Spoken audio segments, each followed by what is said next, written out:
Assalamualaikum warahmatullahi wabarakatuh.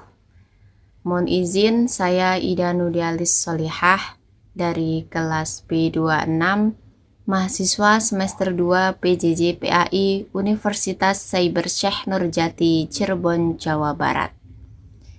Di sini saya akan memaparkan tentang ciri-ciri dan karakteristik khas visi tarbiyah Islamiyah.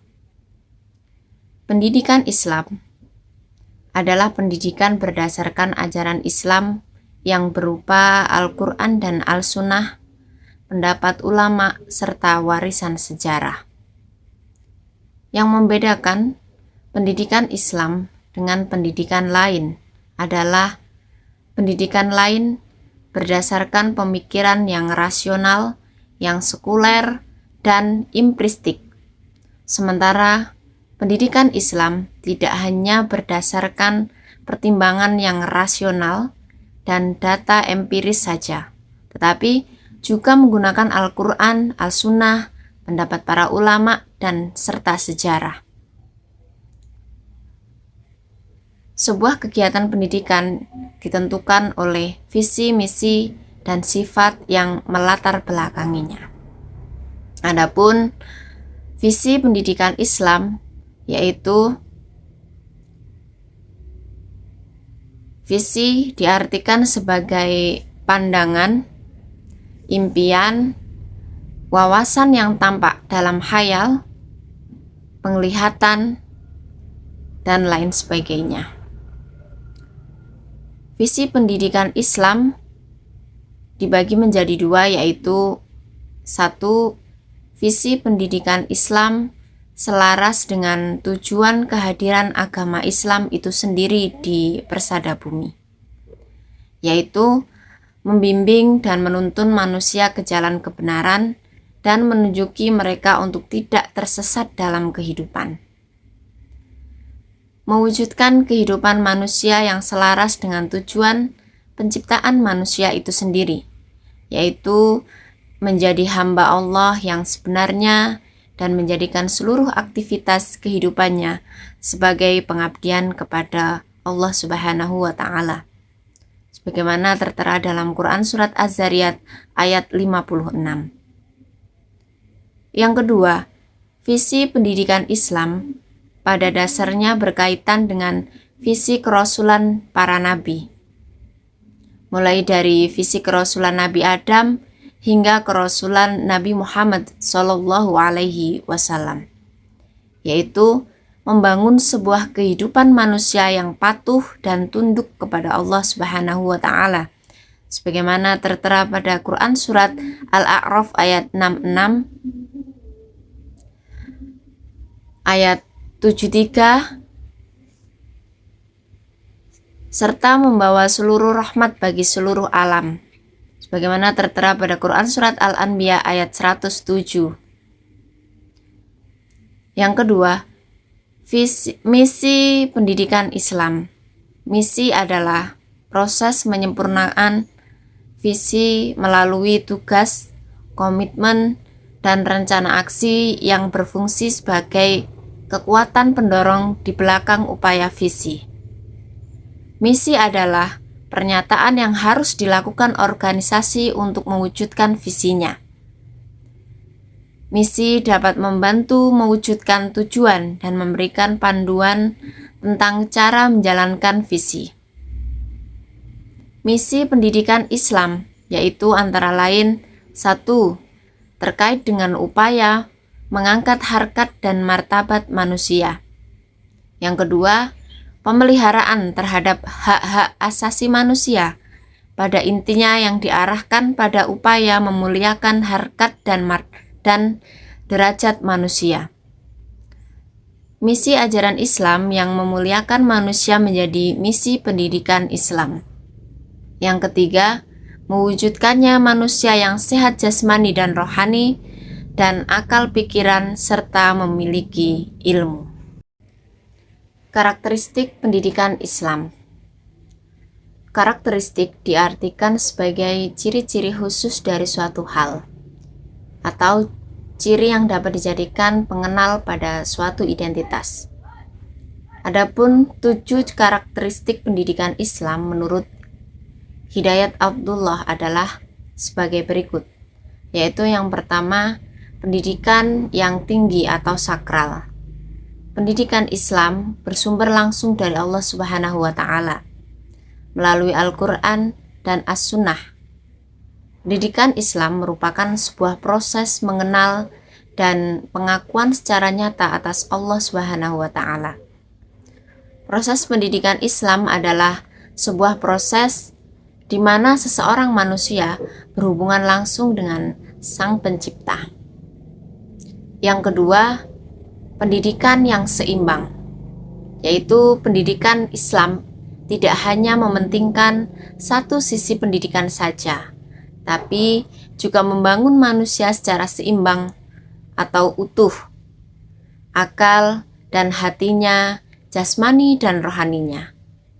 Keseimbangan yang tercipta merupakan keseimbangan hidup dalam menjalankan aktivitas dunia tanpa mengesampingkan aktivitas yang berorientasi akhirat.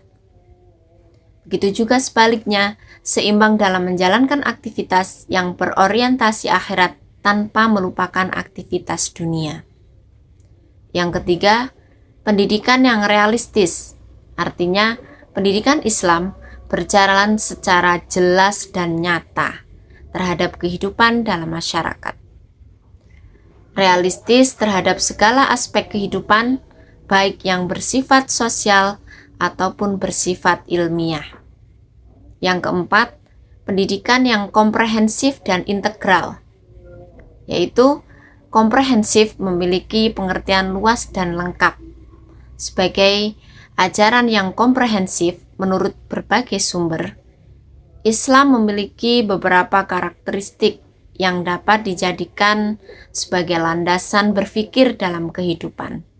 Yaitu yang pertama, Islam merupakan ajaran atau pendidikan yang tidak dibatasi oleh ruang dan waktu. Islam tidak mengenal sekat geografis yang membatasi manusia selama ini. Jarak dan letak tidak menjadikan Islam sebagai ajaran yang ditujukan hanya untuk sekelompok orang saja, tetapi untuk seluruh umat manusia di segala penjuru dunia. Yang kedua, Islam sebagai penyempurna agama-agama sebelumnya akan terus berlaku sampai kapanpun. Islam akan terus menjadi pedoman hidup manusia, akan terus berlaku di sepanjang zaman. Yang ketiga, Islam sebagai ajaran yang integral, mencakup seluruh aspek kehidupan manusia.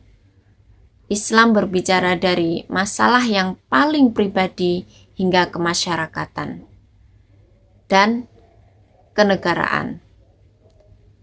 Masalah sosial, hukum, sains, ekonomi, dari adab melakukan kegiatan sehari-hari hingga permasalahan politik nasional dan internasional. Islam berbicara tidak hanya masalah ideologi saja, tapi juga seluruh segi kehidupan manusia. Yang kelima adalah pendidikan yang berkontinuitas atau berkelanjutan. Sebagaimana dalam hadis riwayat Muslim, yaitu yang berbunyi, carilah ilmu dari buayan sampai ke liang lahat. Kontinu di sini memiliki arti dilakukan terus-menerus, tidak hanya untuk mendapatkan sesuatu yang baru, tetapi juga mengembangkan dan memanfaatkan apa yang telah diperoleh. Dalam pendidikan Islam, tidak ada kata selesai dalam menuntut ilmu. Sebuah keharusan bagi seorang manusia untuk terus memperdalam ilmunya, tidak hanya melalui bangku pendidikan. Justru tantangan akan jauh lebih besar ketika seorang manusia tiba di tengah-tengah masyarakat. Tantangan itu tidak hanya mengembangkan keilmuan saja, tetapi juga bagaimana bisa mengimplementasikan dalam kehidupan. Yang keenam, yaitu pendidikan yang global. Sebagai agama yang universal atau rahmatan lil alamin, Islam dapat diterima oleh semua suku, golongan, ras, dan bangsa. Hal ini tidak terlepas dari karakteristik pendidikan Islam yang lainnya.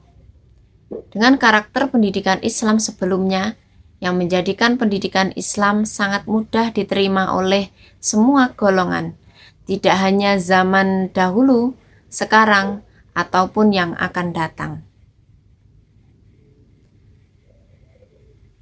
Yang ke-7, yang terakhir, yaitu pendidikan yang tumbuh dan berkembang. Ilmu-ilmu pengetahuan seluruhnya bersumber dari Al-Quran dan As-Sunnah. Belum sepenuhnya dapat diungkap oleh manusia karena keterbatasan manusia itu sendiri. Namun, itulah yang membuat pendidikan Islam akan terus tumbuh dan berkembang. Dengan bersumberkan Al-Quran dan As-Sunnah, maka akan terus bermunculan penemuan-penemuan baru, teori-teori baru sebagai bentuk pendidikan Islam yang tidak pernah berhenti untuk tumbuh dan berkembang.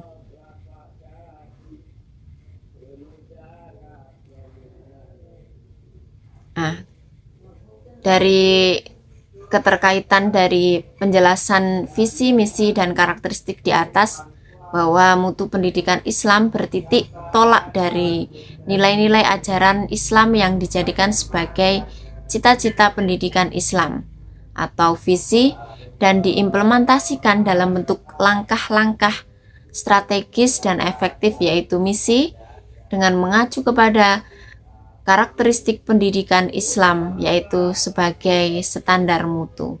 Terima kasih. Mungkin hanya itu yang bisa saya sampaikan.